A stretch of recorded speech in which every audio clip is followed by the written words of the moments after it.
Yeah. This is yes. Yes. Yeah. Yes. Yes. No.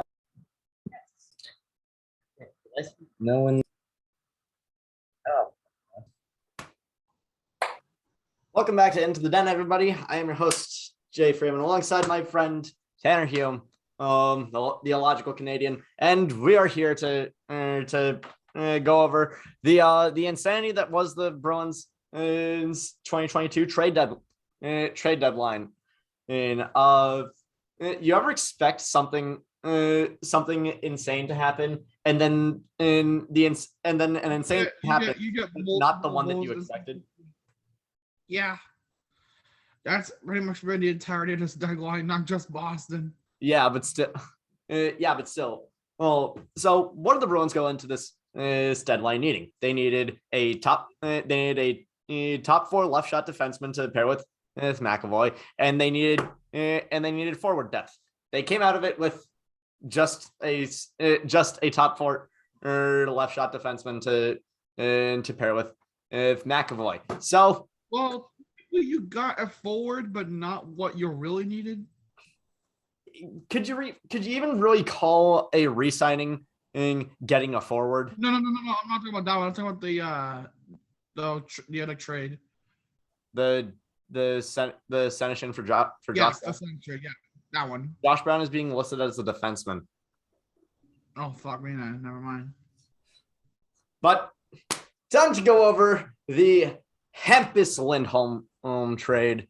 I got what is it? So story time. My dad and I were going to the hockey East final tournament finals between UMass Amherst and UConn. Let's go! UMass won the tournament, and freaking Bobby Trevino for Hobie Baker. Absolute 100%. He needs it. But I was on the way to the Garden, and I get a notification on my phone saying that the Bruins have traded for Hampus Lindholm. So I'm thinking like, okay, I forget who Hampus Lindholm is. And hey, it's not his fault that he was drafted in 2012, the most forgettable draft in recent memory, aside from Morgan Riley, Andre Vasilevsky, that nail in the coffin for Edmonton. That nail in the coffin for Edmonton. But yeah, what did the Bruins give up for Lindholm? They gave up their first round pick this year, a second round pick in 2023, a 2024 second round pick, the contract of John Moore, and easily our best defensive prospect in Urho Vakanainen. Also, trade included AHL defenseman by the name of Cody Curran. I can. Yeah, he's really nothing. That's like the equivalent of getting a 7th round pick in this. Like, what are you gonna do with that? But like Urho Vakanainen, and I so wanted him to be our top pair defenseman with McAvoy, and what is it? He's gonna get a great opportunity.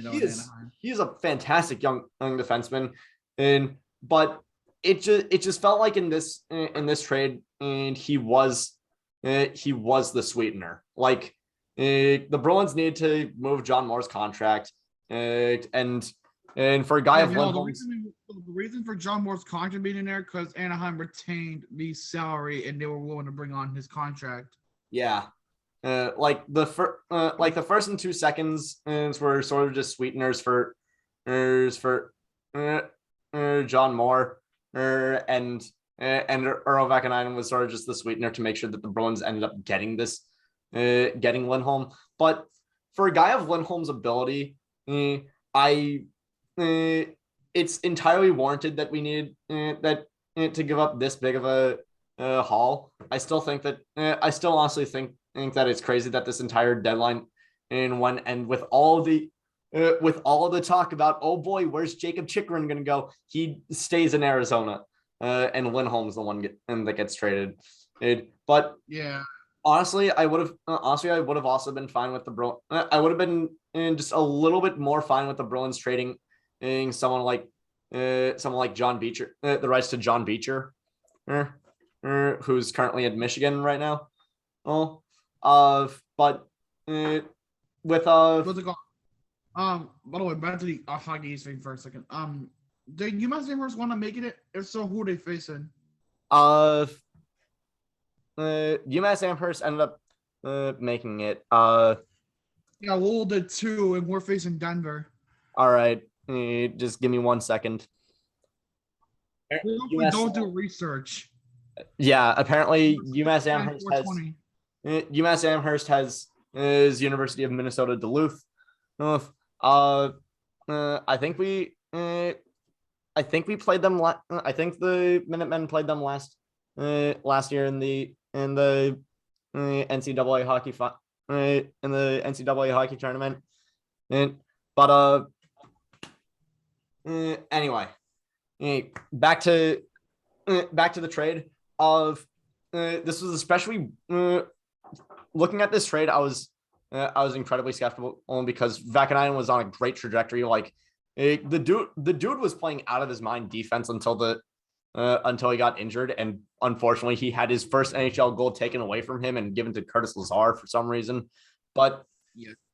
But I was incredibly skeptical, especially because Lindholm was on an expiring contract. That was but that was immediately rectified because the Bruins gave him an 8-year extension with like I think it was $6.5 million per year, which honestly is very fair. Honestly is fair. I think this might be the move that the Bruins need. And like goaltending is rock solid. And like the past few games in which they've been spotty in the past, but like they've seen them get their shit together for the meantime. Oh yeah, like Allmark and Swayman, and like it's becoming increasingly evident that more often than not the goals that they let in are because the defense just keeps breaking down. Like in that Minnesota game, there, in like a few days ago, to like a week ago, there were more than a few opportunities that the Bruins had for making Minnesota not score, and they just couldn't. And so getting someone who can pair with McAvoy in that top line on that top pair is fantastic. Yeah.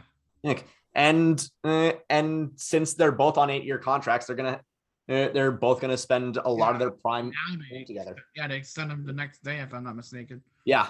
8 years, $52 million with an average annual hit of 6.5. Yep. So now onto the smaller contract. Now onto the smaller trade between the Bruins and Senators.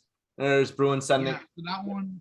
This one was Josh Brown, and in 2022 7th round in exchange for Zach Senyshyn and a conditional 6, I believe it was. No, it was just a 5th round pick.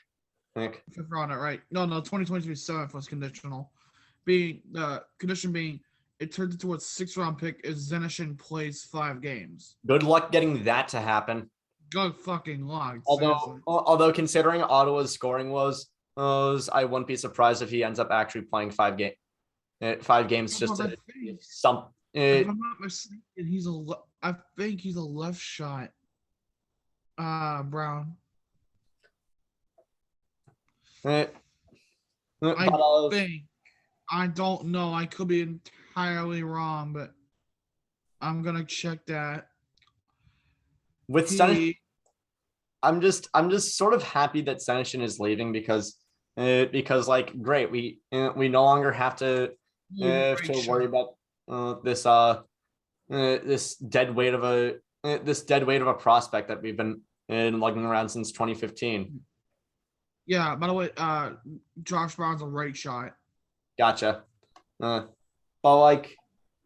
I know Sweeney had those 3 picks dumped onto him with like a month of with like a month's notice. But like you couldn't just like set the bar for what you're for what you're gonna do with trying to be aggressive and trading up for like third or fourth overall in that draft.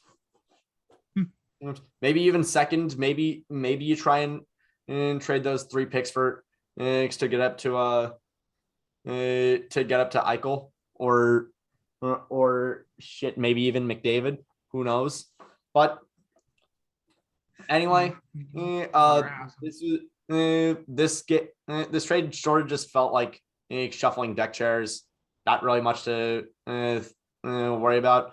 What I am surprised though is the extension they gave to the extension given to Jake DeBrusk. Now, when I heard about this, 2 years, 4 million per.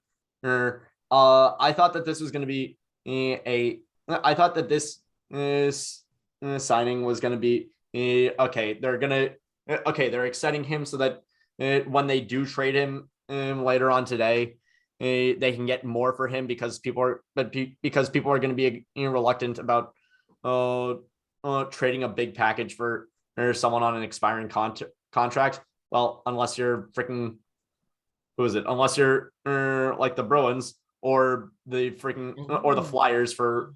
I gotta interrupt for a second. This is interesting. This is from Connor Ryan, who's a reporter for the Bruins. Yep. Sweeney said that Fabian Lysell could join either Providence or Boston this season once his WHL season comes to an end. I was about to. I think I was talking about that with one of my friends that yeah, the WHL season is going to end before the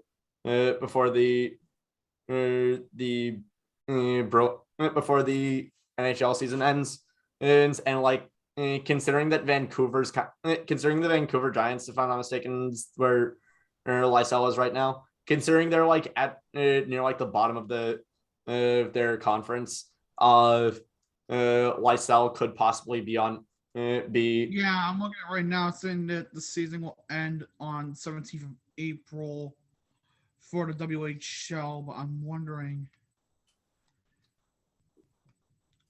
I'm just trying to figure out when the NHL season ends.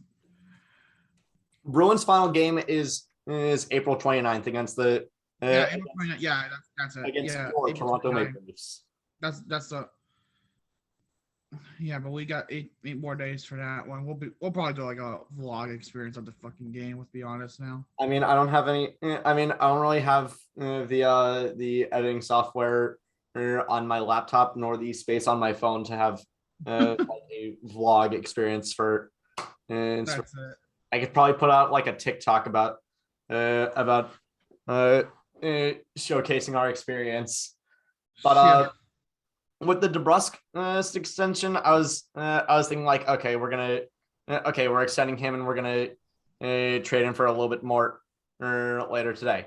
But 4 p.m. has passed as of 20 minutes ago, and DeBrusk is still on the Bruins. Honestly, I think he slotted in nicely on the top line. Although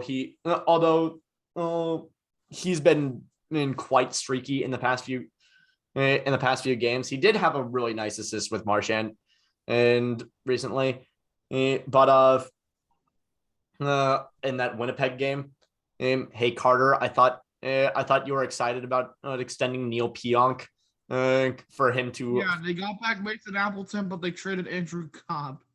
Yeah, but what is it? I feel like DeBrusk still being on the Bruins doesn't hurt us. I mean, even if he is still a bit streaky, his performance on the top line has been exponentially better than in his performance on the third line, and so keeping him here isn't bad. Maybe we try and move him in the offseason or during next trade deadline And we don't know. But with this Lindholm deal, I think that the Bruins have just made their defense so much better. I mean, what is it? There's for like the entire season, we haven't had like a true top line defenseman top pairing defenseman to go with McAvoy. We've been trying out Griswick. We've been trying out forward. We've been trying out several different players. But Lindholm being left shot to pair with McAvoy's right. I think that this is the Bruins could have just who knows, maybe the Bruins could have just bought themselves a few more victories is for the rest of the season. Maybe they increase that. Maybe they get a better seed. Maybe they end up going further in the playoffs. Yes. I think that this Lindholm deal. The more that you look into it, the more that there is to like about it. Of course, losing Vakanainen and hurts especially since our next best defensive prospect, Mason Lohrei, is probably like a few years away, as long as he's still at Ohio State. But Lindholm is going to be good for is going to be really good for the Bruins, I think, and it's hard to really think about any downsides. The Bruins had this. It's hard to really think about any bad deals the Bruins had this trade deadline, especially because there are only two. I think I may have wanted a little bit more out of the Senators deal. Maybe just make it a 6th round pick instead of a 7th. But that what we got, I'm happy with, and we're currently. Upload this fucking episode and some big shit goes down, because that's usually how it works. Who knows? Maybe. But I think that will end it for today, for this episode of Into the Den. I'll see you back here later tonight for the Bruins game against Montreal. Thank you all so much for watching. Click like if you like. Click subscribe if you really like. Down below is my TikTok, as well as the GoFundMe for to help out Jake Tebow's recovery, to help a kid who was severely injured in a freak hockey accident, and tell your friends that shit doesn't that the world doesn't stop at 4 p.m. because there's probably still some stuff that's gonna go on. Take care. Take care.